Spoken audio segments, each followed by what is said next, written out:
ओम नमः शिवाय। आज हम शिव महापुराण का चौथा दिन में हैं और इसमें हम पिछले बार पढ़े थे ब्रह्मा विष्णु युद्ध, शिव जी का निर्णय, ब्रह्मा का अभिमान भंग, लिंग पूजन का महत्व, प्रणव एवं पंचाक्षर मंत्र की महत्व, शिवलिंग की स्थापना और पूजन विधि का वर्णन, मोक्षदायक पुण्य क्षेत्र का वर्णन, सदाचार, संध्या वंदन, प्रणव, गायत्री जाप एवं अग्निहोत्र की विधि तथा महिमा। आज हम पढ़ने जाएंगे अग्नि यज्ञ, देव यज्ञ और ब्रह्म यज्ञ का वर्णन। अभी ऋषियों ने कहा, प्रभु अग्नि यज्ञ, देव यज्ञ और ब्रह्म यज्ञ का वर्णन करके हमें कृतार्थ करें। सूत जी बोले, महर्षियों, गृहस्थ पुरुषों के लिए प्रातः और सायंकाल अग्नि में 2 चावल और द्रव्य की आहुति ही अग्नि यज्ञ है। ब्रह्मचारियों के लिए समिधा का देना ही अग्नि यज्ञ है, अर्थात अग्नि में सामग्री की आहुति देना उनके लिए अग्नि यज्ञ है। द्विजों का जब तक विवाह ना हो जाए उनके लिए अग्नि में समिधा की आहुति, व्रत तथा जाप करना ही अग्नि यज्ञ है। द्विजो जिसने अग्नि को विसर्जित कर उसे अपनी आत्मा में स्थापित कर लिया है, ऐसी वानप्रस्थियों और सन्यासियों के लिए वही अग्नि यज्ञ है कि वे समय पर हितकर और पवित्र अन्न का भोजन कर ले। ब्राह्मणों सायंकाल अग्नि के लिए दी आहुति से संपत्ति की प्राप्ति होती है तथा प्रातःकाल सूर्यदेव की 2 आहुति से आयु की वृद्धि होती है। दिन में अग्निदेव सूर्य में हो प्रविष्ट हो जाते हैं, अतः प्रातःकाल सूर्य को दी आहुति अग्नि यज्ञ के समान ही होती है। इंद्र आदि समस्त देवताओं को प्राप्त करने के उद्देश्य से जो आहुति अग्नि में दी जाती है वो देव यज्ञ कहलाती है। लौकिक अग्नि में प्रतिष्ठित जो संस्कार निमित्तक भवन कर्म है वो देव यज्ञ है। देवताओं को प्रसन्न करने के लिए नियम से विधि पूर्वक किया गया यज्ञ ही देव यज्ञ है। वेदों के नित्य अध्ययन और संध्याओं को ब्रह्म यज्ञ कहते हैं। मनुष्य को देवताओं की तृप्ति के लिए प्रतिदिन ब्रह्म यज्ञ करना चाहिए। प्रातःकाल और सायंकाल को ही इसे किया जा सकता है। अग्नि के बिना देव यज्ञ कैसे होता है, इसे श्रद्धा और आदर से सुने। सृष्टि के आरंभ में सर्वज्ञ और सर्वसमर्थ महादेव शिव जी ने समस्त लोकों के उपचार के लिए 12 की कल्पना की। भगवान शिव संसार रूपी रोगों को दूर करने के लिए वैद्य है, सबके ज्ञाता तथा समस्त औषधियों के औषध है।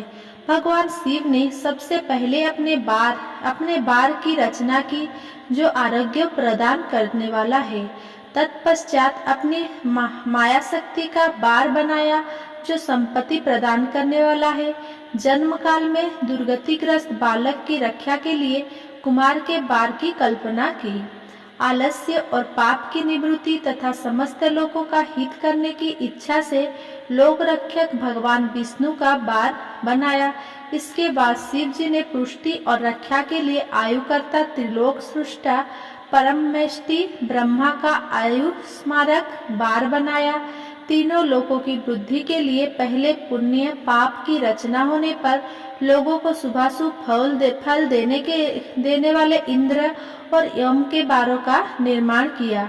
ये बार भोग देने वाले तथा मृत्यु भय को दूर करने वाले हैं।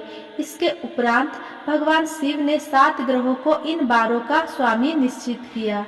ये सभी ग्रह नक्षत्र ज्योतिर्मय मंडल में प्रतिष्ठित है।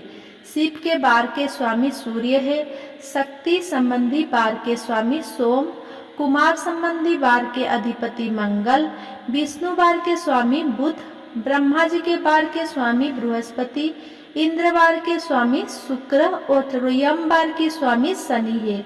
अपने अपने बार में की गई देवताओं की पूजा उनके फलों को देने वाली है। सूर्य आरोग्य और चंद्रमा संपत्ति के दाता है। बुध व्याधियों के निवारक तथा बुद्धि प्रदाता है। बृहस्पति आयु की वृद्धि करते हैं, शुक्र भोग देते हैं और शनि मृत्यु का निवारण करते हैं। इन सातों बारों के फल उनके देवताओं के पूजन से प्राप्त होते हैं। अन्य देवताओं की पूजा का फल भी भगवान शिव ही देते हैं। देवताओं की प्रसन्नता के लिए पूजा की 5 पद्धतियां हैं। पहले उन देवताओं के मंत्रों का जाप, दूसरा होम, तीसरा दान, चौथा तप तथा 5वां वेदी पर प्रतिमा में अग्नि अथवा ब्राह्मण के शरीर में विशिष्ट देव की भावना करके 16 उपचारों से पूजा तथा आराधना करना। दोनों नेत्रों तथा मस्तक के रोग में और कुष्ठ रोग की शांति के लिए भगवान सूर्य की पूजा करके ब्राह्मणों को भोजन कराएं। इससे आदि यदि प्रबल प्रारंभ का निर्माण हो जाए तो जरा एवं रोग का नाश हो जाता है।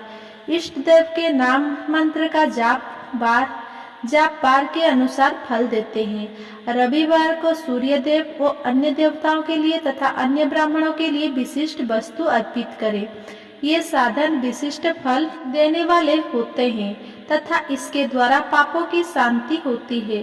सोमवार को संपत्ति व लक्ष्मी की प्राप्ति के लिए लक्ष्मी की पूजा करें तथा पत्नी के साथ ब्राह्मणों को घी में पका अन्न भोजन कराएं। मंगलवार को रोगों की शांति के लिए काली की पूजा करें। उड़द, मूंग एवं अरहर की दाल से युक्त अन्न का भोजन ब्राह्मणों को कराएं। बुधवार को दधि युक्त अन्न से भगवान विष्णु का पूजन करें। ऐसा करने से पुत्र मित्र की प्राप्ति होती है। जो दीर्घायु होने की इच्छा रखते हैं वे बृहस्पतिवार को देवताओं का वस्त्र, यज्ञोपवीत तथा घी मिश्रित खीर से पूजन करें। भोगों की प्राप्ति के लिए शुक्रवार को एकाग्रचित होकर देवताओं का पूजन करें और ब्राह्मणों की तृप्ति के लिए षड्रस युक्त अन्न दें। स्त्रियों की प्रसन्नता के लिए सुंदर वस्त्र का विधान करें। शनिवार अपमृत्यु का निवारण करने वाला है। इस दिन रुद्र की पूजा करें। तिल के होम व दान से देवताओं को संतुष्ट करके ब्राह्मणों को तिल मिश्रित भोजन कराएं। इस तरह से देवताओं की पूजा करने से आरोग्य एवं उत्तम फल की प्राप्ति होगी। देवताओं के नित्य विशेष पूजन, स्नान, दान, जाप, होम तथा ब्राह्मण तर्पण एवं रवि आदि बारों में विशेष तिथि और नक्षत्र का योग प्राप्त होने पर विभिन्न देवताओं के पूजन में जगदीश्वर भगवान शिव ही उन देवताओं के रूप में पूजित होकर सब लोगों को आरोग्य फल प्रदान करते हैं। देश, काल, पात्र, द्रव्य, श्रद्धा एवं लोकों के अनुसार उनका ध्यान रखते हुए महादेव जी आराधना करने वालों को आरोग्य आदि फल देते हैं। मंगल कार्य के आरंभ में और अशुभ कार्य के अंत में तथा जन्म नक्षत्र के आने पर गृहस्थ पुरुष अपने घर में आरोग्य की समृद्धि के लिए सूर्य ग्रह का पूजन करे। इससे सिद्ध होता है कि देवताओं का पूजन संपूर्ण अभीष्ट वस्तुओं को देने वाला है। पूजन वैदिक मंत्र के अनुसार ही होना चाहिए। शुभ फल की इच्छा रखने वाले मनुष्य को 7 दिन अपनी शक्ति के अनुसार देव पूजन करना चाहिए। निर्धन मनुष्य तपस्या और व्रत आदि से तथा धनी धन के द्वारा देवी देवताओं की आराधना करे। जो मनुष्य श्रद्धा पूर्वक इस तरह के धर्म का अनुष्ठान कराता है वह पुण्य लोक में अनेक प्रकार के फल भोग कर पुनः इस पृथ्वी पर जन्म ग्रहण करता है। धनवान पुरुष सदा भोग सिद्धि के लिए मार्ग में वृक्ष लगाकर लोगों के लिए छाया की व्यवस्था करते हैं और उनके लिए कुएं, बावली बनवाकर पानी की व्यवस्था करते हैं। वेद शास्त्रों की प्रतिष्ठा के लिए पाठशाला का निर्माण या अन्य किसी भी प्रकार से धर्म का संग्रह करते हैं और स्वर्गलोक को प्राप्त होते हैं।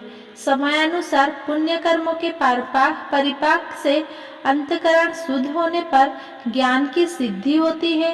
द्विजो इस अध्याय को जो सुनता, पढ़ता अथवा सुनने की अव्यवस्था कराता है उसे देव यज्ञ का फल प्राप्त होता है। 15वां अध्याय देश, काल, पात्र और दान का विचार। ऋषियों ने कहा, समस्त पदार्थ के ज्ञाताओं में श्रेष्ठ सूत जी हमसे देश, काल और दान का वर्णन करें। देश का वर्णन। सूत जी बोले, अपने घर में किया देव यज्ञ शुद्ध गृह के फल को देने वाला है। गौशाला का स्थान घर में किए गए देव यज्ञ से 10 गुना, जबकि जलाशय का तट गौशाला से 10 गुना है। एवं जहाँ तुलसी, बेल और पीपल वृक्ष का मूल हो, वो स्थान जलाशय तट से भी 10 गुना महत्व देने वाला है। देवालय उससे भी अधिक महत्व रखता है। देवालय से 10 गुना महत्व रखता है तीर्थ भूमि का तट, उससे भी श्रेष्ठ है नदी का किनारा, तथा उसका 10 गुना उत्कृष्ट है तीर्थ नदी का तट। इससे भी अधिक महत्व रखने वाला है सप्तगंगा का तट, जिसमें गंगा, गोदावरी, कावेरी, ताम्रमणि, सिंधु, सरयू और रेवा नदियां आती है। इससे भी 10 गुना अधिक फल समुद्र का तट और उससे भी 10 गुना अधिक फल पर्वत चोटी पर पूजा करने से होती है। और सबसे अधिक महत्व का स्थान वो होता है जहाँ मन रम जाए। काल का वर्णन। सत्ययुग में यज्ञ, दान आदि से संपूर्ण फलों की प्राप्ति होती है। त्रेता में तिहाई, द्वापर में आधा, कलयुग में इसमें भी कम फल प्राप्त होता है, परंतु शुद्ध हृदय से किया गया पूजन फल देने वाला होता है। इससे 10 गुना फल सूर्य संक्रांति के दिन, उससे 10 गुना अधिक फल तुला और मेष की संक्रांति में, तथा चंद्र ग्रहण में उससे भी 10 गुना फल मिलता है। सूर्य ग्रहण में उससे भी 10 गुना अधिक फल में प्राप्त होता है। महापुरुषों के साथ में वह काल करोड़ों सूर्य ग्रहण के समान पावन है, ऐसा ज्ञानी पुरुष मानते हैं। पात्र वर्णन। तपोनिष्ठ योगी और ज्ञाननिष्ठ योगी पूजा के पात्र होते हैं, क्योंकि ये पापों के नाश के कारण होते हैं। जिस ब्राह्मण ने 24 लाख गायत्री का जाप कर लिया हो, वो भी पूजा का पात्र है। वो संपूर्ण काल और भोग का दाता है।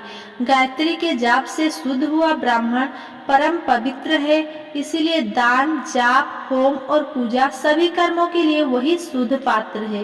स्त्री या पुरुष जो भी भूखा हो, वही अन्नदान का पात्र है। जिसे जिस वस्तु की इच्छा हो, उसे वह वस्तु बिना मांगे ही दे दी जाए तो दाता को उस दान का पूरा फल प्राप्त होता है। याचना करने के बाद दिया गया दान आधा ही फल देता है। सेवक को दिया दान चौथाई फल देने वाला होता है। दीन ब्राह्मण को दिए गए धन का दान दाता को इस भूतल पर 10 वर्षों तक भोग प्रदान करने वाला है। वेता को दान देने पर वह स्वर्गलोक में देवताओं के वर्ष से 10 वर्षों तक दिव्य भोग देने वाला है। गुरु दक्षिणा में प्राप्त धन शुद्ध द्रव्य कहलाता है। इसका दान संपूर्ण फल देने वाला है। क्षत्रिय का शौर्य से कमाया हुआ, वैश्यों का व्यापार से आया हुआ और शूद्रों का सेवावृत्ति से प्राप्त किया गया धन उत्तम द्रव्य है।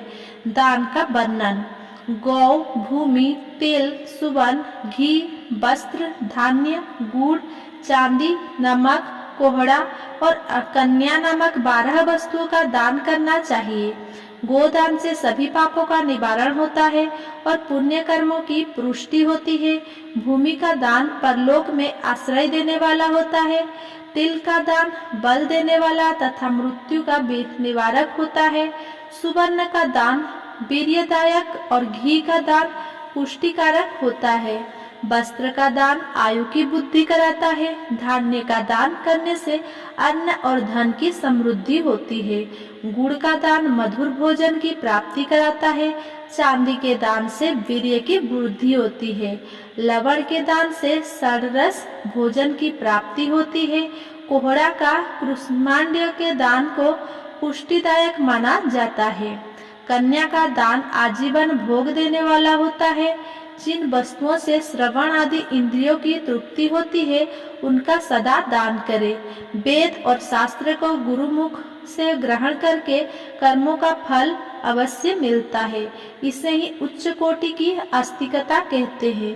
भाई, बंधु अथवा राजा के भय से जो आस्तिकता होती है, वो निम्न श्रेणी की होती है। जिस मनुष्य के पास धन का अभाव हो, वो वाणी और कर्म जिस मनुष्य के पास धन का अभाव है, वो वाणी और कर्म द्वारा ही पूजन करे।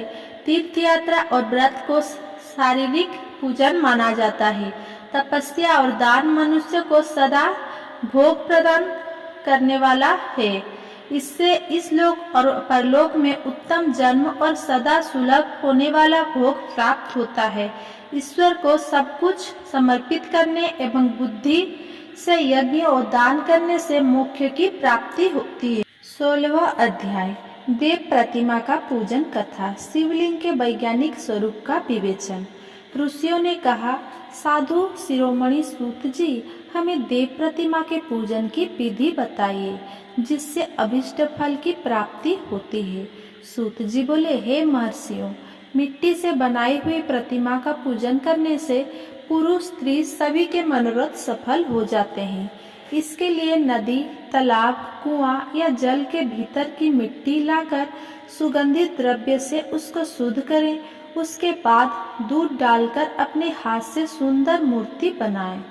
पद्मासन द्वारा प्रतिमा का सादर सहित पूजन करें। गणेश, सूर्य, विष्णु, शिव, पार्वती की मूर्ति और शिवलिंग का सदैव पूजन करें।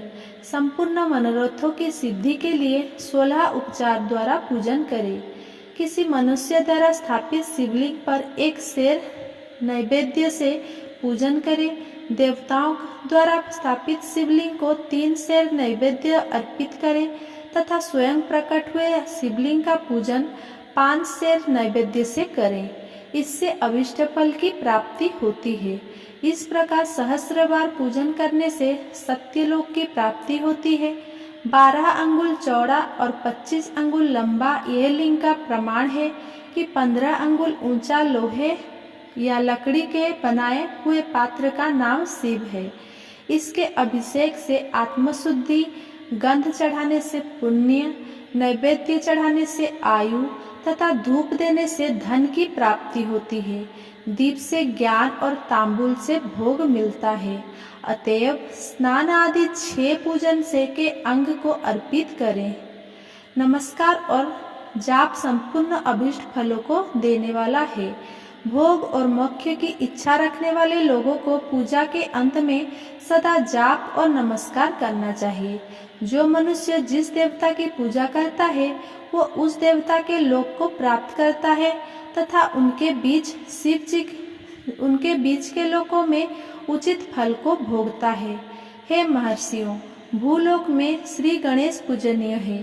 शिव जी के द्वारा निर्धारित तिथि, बार, नक्षत्र में जो विधि सहित उनकी पूजा करता है उसके सभी पाप एवं शोक दूर हो जाते हैं और वह अभिष्ट फलों को पाकर मोक्ष को प्राप्त करता है।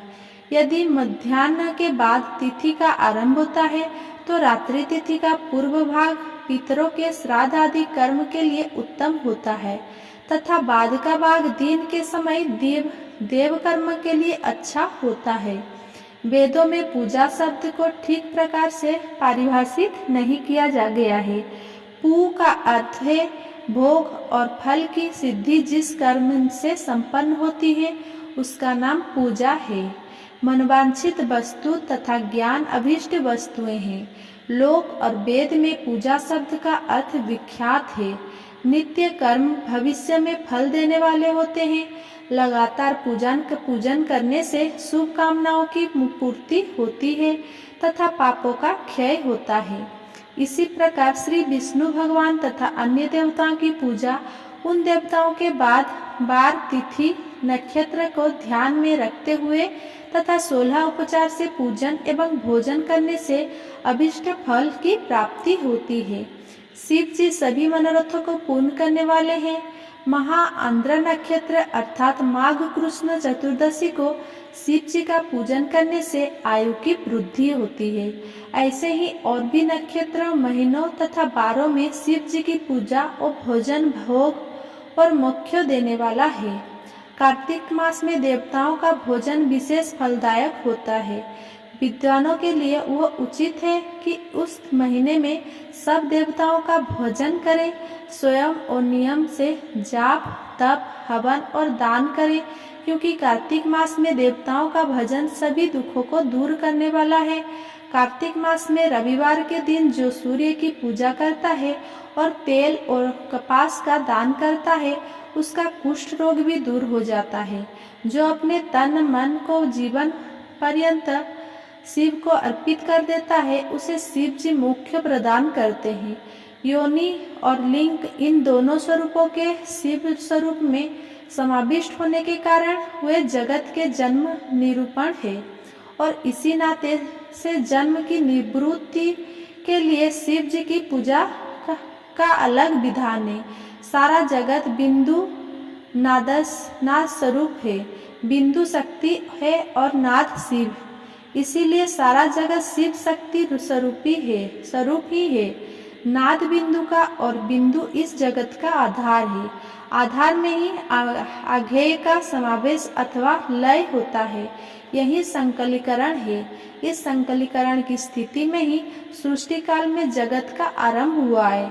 शिवलिंग बिंदु नारद स्वरूप है, अतः इसे जगत का कारण बताया जाता है। बिंदु देव है और नाद शिव, इनका संयुक्त रूप ही शिवलिंग कहलाता है। अतः जन्म के संकट से छुटकारा पाने के लिए शिवलिंग की पूजा करनी चाहिए। बिंदु रूपा देवी उमा माता है और नारद रूप भगवान शिव पिता। इन माता पिता के पूजन होने के परमानंद की प्राप्ति होती है। देवी उमा जगत की माता है और शिव जगत के पिता। जो इनकी सेवा करता है, उस पुत्र पर इनकी कृपा नित्य बढ़ती रहती है। वो पूजक पर कृपा कर उसे अपना आंतरिक ऐश्वर्य प्रदान करते हैं। अतः शिवलिंग को माता पिता का स्वरूप मानकर पूजा करने से आंतरिक आनंद की प्राप्ति होती है। भर्ग यानी कि शिव पुरुष स्वरूप है और भर्गा यानी कि शक्ति प्रकृति कहलाती है। पुरुष आदि गर्भ है, क्योंकि वही प्रकृति का जनक है। प्रकृति में पुरुष का संयोग होने से होने वाला जन्म उसका प्रथम जन्म कहलाता है। जीव पुरुष से बारंबार जन्म और मृत्यु को प्राप्त होता है। माया और प्रकट किया जाना ही उनका जन्म कहलाता है। जीव का शरीर जन्म काल से ही 6 विकारों से युक्त होता है, इसीलिए इसे जीव की संज्ञा दी गई है। जन्म लेकर जो प्राणी विभिन्न पाशों अर्थात बंधनों में पड़ता है, वह जीव है। जीव पशुता के पास से जितना छूटने का प्रयास करता है, उसमें उतना ही उलझता जाता है। कोई भी साधन जीव को जन्म मृत्यु के चक्र से मुक्त नहीं कर पाते। शिव के अनुग्रह से ही महामाया का प्रसाद जीव को प्राप्त होता है और मुक्ति मार्ग पर अग्रसर होता है। जन्म मृत्यु के बंधन से मुक्त होने के लिए श्रद्धा पूर्वक शिवलिंग का पूजन करना चाहिए। गाय के दूध, दही और घी को शहद और शक्कर के साथ मिलाकर पंचामृत तैयार करें तथा इन्हें अलग अलग भी रखें। पंचामृत से शिवलिंग का अभिषेक और स्नान करें। दूध और अन्य मिलाकर नैवेद्य तैयार कर प्रणव मंत्र का जाप करते हुए उसे भगवान शिव को अर्पित कर दें। प्रणव को ध्वनिलिंग, स्वयंभूलिंग और नाद स्वरूप होने के कारण नादलिंग तथा बिंदु स्वरूप होने के कारण बिंदुलिंग के रूप में प्रसिद्ध प्राप्त है।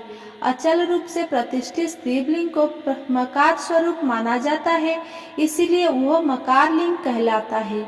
सवारी निकालने में उकार लिंग का उपयोग होता है। पूजा की दीक्षा देने वाले गुरु आचार्य विग्रह आकार का प्रतीक होने से उकार लिंग के 6 भेद है। उनकी नित्य पूजा करने से साधक जीवन मुक्त हो जाता है। 17वां अध्याय प्रणव का महत्व व शिवलोक के वैभव का वर्णन। ऋषि बोले, महामुने, आप हमें प्रणव मंत्र का महात्म्य तथा शिव की भक्ति पूजा का विधान सुनाइए। प्रणव का महत्व। सूत जी ने कहा, महर्षियों, आप लोग तपस्या के धनी हैं तथा अपने मनुष्य की भलाई के लिए बहुत ही सुंदर प्रश्न किया है। मैं आपको इसका उत्तर सरल भाषा में दे रहा हूँ। प्रकृति से उत्पन्न संसार रूपी महासागर का नाम है प्रणव। इससे पार करने के लिए नौका स्वरूप है, इसीलिए ओंकार को प्रणव की संज्ञा दी गई है। प्रपंच नहीं है, वो तुम्हारे लिए, इसीलिए ओम को प्रणव नाम से जाना जाता है। अर्थात प्रणव वो शक्ति है जिसमें जीव के लिए किसी प्रकार का भी प्रपंच अथवा धोखा नहीं है। वो प्रणव मंत्र सभी भक्तों को मोक्ष देता है। मंत्र का जाप तथा इसकी पूजा करने वाले उपासकों को यह नूतन ज्ञान देता है। माया रहित महेश्वर को भी नव अर्थात नूतन कहते हैं। वे परमात्मा के शुद्ध स्वरूप है। प्रणव साधकों को नया अर्थात शिव स्वरूप देता है, इसीलिए विद्वानी से प्रणव नाम से जानते हैं, क्योंकि यह नव दिव्य परमात्मा ज्ञान प्रकट करता है, इसीलिए यह प्रणव है। प्रणव के दो भेद है, स्थूल और सूक्ष्म। ओम सूक्ष्म प्रणव और नमः शिवाय ये पंचाक्षर मंत्र स्थूल प्रणव है। जीवन मुक्त पुरुष के लिए सूक्ष्म प्रणव के जाप का विधान है, क्योंकि यह सभी साधनों का सार है। देह का विलय होने तक सूक्ष्म प्रणव मंत्र का जाप अर्थभूत परमात्मा तत्व का अनुसंधान करता है। शरीर नष्ट होने पर ब्रह्मा स्वरूप शिव को प्राप्त करता है। इस मंत्र का 36 करोड़ बार जाप करने से मनुष्य योगी हो जाता है। ये अकार, उकार, मकार, बिंदु और नाद सहित अर्थात अ, उ, म 3 दीर्घ अक्षरों और मात्राओं सहित प्रणव होता है, जो योगियों के हृदय में निवास करता है। यही सब पापों का नाश करने वाला है। अ शिव है, उ शक्ति और मकार इनकी एकता है। पृथ्वी, जल, तेज, वायु और आकाश 5 भूत तथा शब्द, स्पर्श आदि 5 विषय कुल मिलाकर 10 वस्तुएं मनुष्य की कामना के विषय है। इनकी आशा मन में लेकर जो कर्मों का अनुष्ठान करते हैं वे प्रवृत्ति मार्ग कहलाते हैं, तथा जो निष्काम भाव से शास्त्रों के अनुसार कर्म का अनुष्ठान करते हैं वे निवृत्त मार्ग है। वेद के आरंभ में तथा दोनों समय की संध्या वंदना के समय सबसे पहले उकार का प्रयोग करना चाहिए। प्रणव के 9 करोड़ जाप से पुरुष शुद्ध हो जाता है, फिर 9 करोड़ जाप से पृथ्वी की, फिर इतने ही जाप से तेज की, फिर 9 करोड़ जाप से वायु की और फिर 9 करोड़ जाप से गंध की सिद्धि होती है। ब्राह्मण सहस्त्र ओंकार मंत्र का रोजाना जाप करने से प्रबुद्ध और शुद्ध योगी हो जाता है। फिर जितेंद्रिय होकर 5 करोड़ का जाप करता है तथा शिवलोक को प्राप्त होता है। क्रिया, तप और जाप के योग से शिव योगी 3 प्रकार के होते हैं। धन और वैभव से पूजा सामग्री एकत्र कर अंगों से नमस्कार आदि करते हुए इष्ट देव की प्राप्ति के लिए जो पूजा में लगा रहता है वो क्रियायोगी कहलाता है। पूजा में संलग्न रहकर जो परिमित भोजन करता है एवं ब्रह्मा इंद्रियों को जीत कर बस में करता है उसे तपोयोगी कहते हैं। सभी सद्गुणों से युक्त होकर सदा शुद्ध भाव से समस्त कार्य कर शांत हृदय से निरंतर जो जाप करता है वो जप योगी कहलाता है। जो मनुष्य 16 उपचारों से शिव योगी महात्माओं की पूजा करता है वो शुद्ध होकर मुक्ति को प्राप्त करता है। जप योग का वर्णन। ऋषियों, अब मैं तुमसे जप योग का वर्णन करता हूँ। सर्वप्रथम मनुष्य को अपने मन को शुद्ध कर पंचाक्षर मंत्र नमः शिवाय का जाप करना चाहिए। ये मंत्र संपूर्ण सिद्धियां प्रदान करता है। इस पंचाक्षर मंत्र के आरंभ में ओम यानी कि ओंकार का जाप करना चाहिए। गुरु के मुख से पंचाक्षर मंत्र का उपदेश पाकर कृष्ण पक्ष प्रतिपदा से लेकर चतुर्दशी तक साधक रोज एक बार परिमित भोजन करे। मौन रहे, इंद्रियों को बस में रखें, माता पिता की सेवा करें, नियम से एक सहस्र पंचाक्षर मंत्र का जाप करें, तभी उसका जप योग शुद्ध होता है। भगवान शिव का निरंतर चिंतन करते हुए पंचाक्षर मंत्र का 5 लाख जाप करें। जप काल में शिव जी के निरंतर चिंतन करते हुए पंचाक्षर मंत्र का 5 लाख जाप करें। जाप काल में शिव जी के कल्याणमय स्वरूप का ध्यान करें। ऐसा ध्यान करें कि भगवान शिव कमल के आसन पर विराजमान है, उनका मस्तक गंगा जी और चंद्रमा की कला से सुशोभित है, उनकी बाईं ओर भगवती उमा विराजमान है, उनके शिवगण वहां खड़े होकर उनकी अनुपम छवि को निहार रहे हैं। मन में सदाशिव का बारंबार स्मरण करते हुए सूर्यमंडल से पहले उनके मानसिक पूजा करें। पूर्व की ओर मुख करके पंचाक्षर मंत्र का जाप करें। उन दोनों साधकों शुद्ध कर्म करें तथा अशुद्धि कर्मों से बचा रहे। जाप की समाप्ति के दिन कृष्ण पक्ष की चतुर्दशी को शुद्ध होकर शुद्ध हृदय से 12 सहस्र जाप करें। तत्पश्चात ईशान, तत्पुरुष, अघोर, वामदेव तथा सघोजात के प्रतीक स्वरूप 5 शिव भक्त ब्राह्मणों का वरण कर शिव का पूजन विधि पूर्वक कर होम प्रारंभ करें। विधि विधान से भूमि को शुद्ध कर वेदी पर अग्नि प्रज्वलित करें। गाय के घी से 1100 अथवा 1000 आहुतियां स्वयं दे या 108 आहुतियां ब्राह्मणों से दिलाएं। दक्षिणा के रूप में एक गाय अथवा बैल देना चाहिए। प्रतीक रूप 5 ब्राह्मणों के चरणों को धोएं तथा उस जल से मस्तक को सींचे। ऐसा करने से अगणित तीर्थों में तत्काल स्नान का फल प्राप्त होता है। इसके उपरांत ब्राह्मणों को भरपूर भोजन कराकर देवेश्वर शिव से प्रार्थना करें। फिर 5 लाख जाप करने से समस्त पापों का नाश हो जाता है। पुनः 5 लाख जाप करने पर भूतल से सत्यलोक तक 14 भुवनों पर अधिकार प्राप्त हो जाता है। कर्म माया और ज्ञान माया का तात्पर्य। माँ का अर्थ है लक्ष्मी, उससे कर्मयोग कर्म भोग प्राप्त होता है, इसीलिए यह माया अथवा कर्म माया कहलाती है। इसी से ज्ञान भोग की प्राप्ति होती है, इसीलिए उसे माया या ज्ञान माया भी कहा जा गया है। उपयुक्त सीमा से नीचे नश्वर भोग है और ऊपर नित्य भोग। नश्वर भोग में जीव सकाम कर्म का अनुसरण करता हुआ विभिन्न योनियों और लोकों के चक्कर काटता है। बिंदु पूजा में तत्पर रहने वाले उपासक नीचे के लोकों में घूमते हैं। निष्काम भाव से शिवलिंग की पूजा करने वाले ऊपर के लोक में जाते हैं। नीचे कर्मलोक है और वहाँ सांसारिक जीव रहते हैं। ऊपर ज्ञान लोक है जिसमें मुक्त पुरुष रहते हैं और आध्यात्मिक उपासना करते हैं। शिव लोक के वैभव का वर्णन। जो मनुष्य सत्य अहिंसा से भगवान शिव की पूजा में तत्पर रहते हैं, काल चक्र को पार कर जाते हैं। काल चकेश्वर की सीमा तक महेश्वर लोक है। उससे ऊपर भूषभ के आकार में धर्म की स्थिति है। उसके सत्य, शौच, अहिंसा और दया 4 पाद है। वो साक्षात शिवलोक के द्वार पर खड़ा है। क्षमा उसके सिंह है। सम वो कान है। वह वेद ध्वनि रूपी शब्द से विभूषित है। भक्ति उसके नेत्र और विश्वास और बुद्धि मन है। क्रिया आदि धर्म रूपी वृषभ है जिस पर शिव आरूढ़ होते हैं। ब्रह्मा, विष्णु और महेश की आयु को 3 कहते हैं। कारण स्वरूप ब्रह्मा के सत्यलोक पर्यंत 14 लोक स्थित थे जो 5 भौतिक गंध से परे हैं।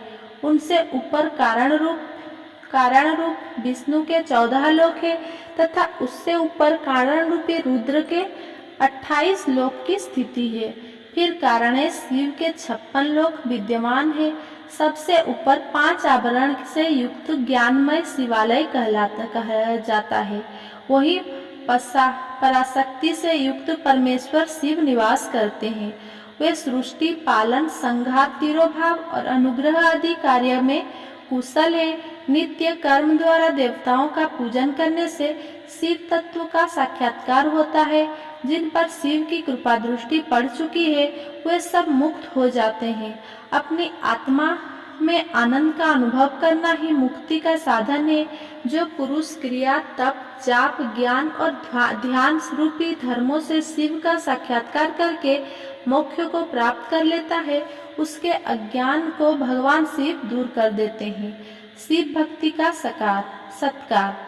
साधक 5 लाख जाप करने के पश्चात भगवान शिव की प्रसन्नता के लिए महाभिषेक एवं नैवेद्य से शिव भक्तों का पूजन करे। भक्तों की पूजा से भगवान शिव बहुत प्रसन्न होते हैं। शिव भक्त का शरीर शिवरूप हुई है। जो शिव के भक्तों है और वेद की सारी क्रियाओं को जानते हैं, वे जितना अधिक शिव मंत्र का जाप करते हैं उतना ही शिव का सामीप्य बढ़ता है। शिव भक्त स्त्री का रूप पार्वती देवी का है तथा मंत्र का जाप करने से देवी का सानिध्य प्राप्त हो जाता है। साधक स्वयं शिव स्वरूप होकर पराशक्ति अर्थात पार्वती का पूजन शक्ति बैर तथा लिंग का चित्र बनाकर अथवा मिट्टी से इनकी आकृति का निर्माण करके प्राण प्रतिष्ठा कर इसका पूजन करे। शिवलिंग को शिव मानकर अपने को शक्ति रूप समझकर शक्ति लिंग को देवी मानकर पूजन करे। शिव भक्त शिव मंत्र रूप होने के कारण शिव के स्वरूप है। जो 16 उपचारों से उनकी पूजा करता है उसे अभिष्ट फल की प्राप्ति होती है। उपासना के उपरांत शिव भक्त की सेवा से विद्वानों पर शिवजी प्रसन्न होते हैं। 5, 10 या 100 समनिक को शिव भक्तों को बुलाकर आदर पूर्वक भोजन कराएं।